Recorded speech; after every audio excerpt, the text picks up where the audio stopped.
Hi there, I'm Terry and this is 5 Minute Velo. In an earlier video, and you can see a link up here, I didn't do a good job of explaining why I decided to pay for Strava.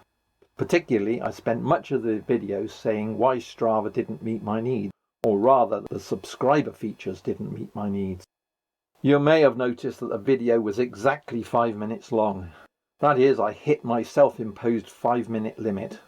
Basically, I ran out of time to explain myself properly, so I thought I'd better come back and add an explanation. In my first video on Strava, Is It Time to Pay?, I posed 3 questions.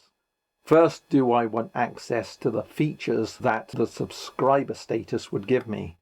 Well, at the time I said maybe, but I think my last video, and you can see a link to it here, suggests no, I don't.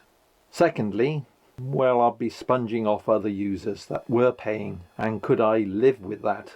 I think the answer to that was yes, I probably could. Finally, do I want Strava to continue in the longer term? And the answer to that was definitely yes, I do.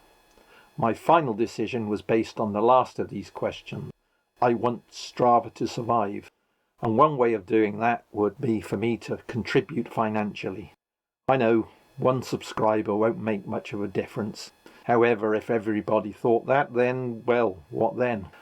Despite the subscriber offering not meeting my needs, I love using Strava. It really is a great service. But I don't need the extra features that the subscriber account gives me. So in the end, I simply subscribed because I want Strava to continue and not for the extra features. Well, I've already cancelled my renewal and I'd likely revert back to a non-subscriber in a year's time. In the meantime, I won't let those subscriber features go to waste.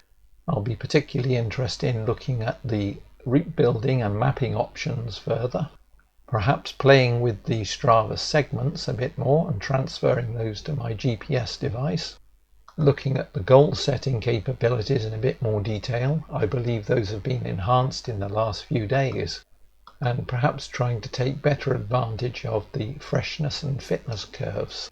Once I've looked at those in more detail and some of the other features, I can decide what to do in the future. By which time, no doubt, Strava business model will have changed again. Personally, I'd be happy to pay, say, £10 a year for a basic account, and then also maybe have the option of higher cost subscription accounts that have more features. Please do subscribe and click on the bell icon to get notifications of future videos. From me, for now, until next time, it's goodbye. Secondly, could I cope with the guilt of sponging off other users that do pay? Well, I think the answer to that was yes, I could cope with it. Does that make me a bad person?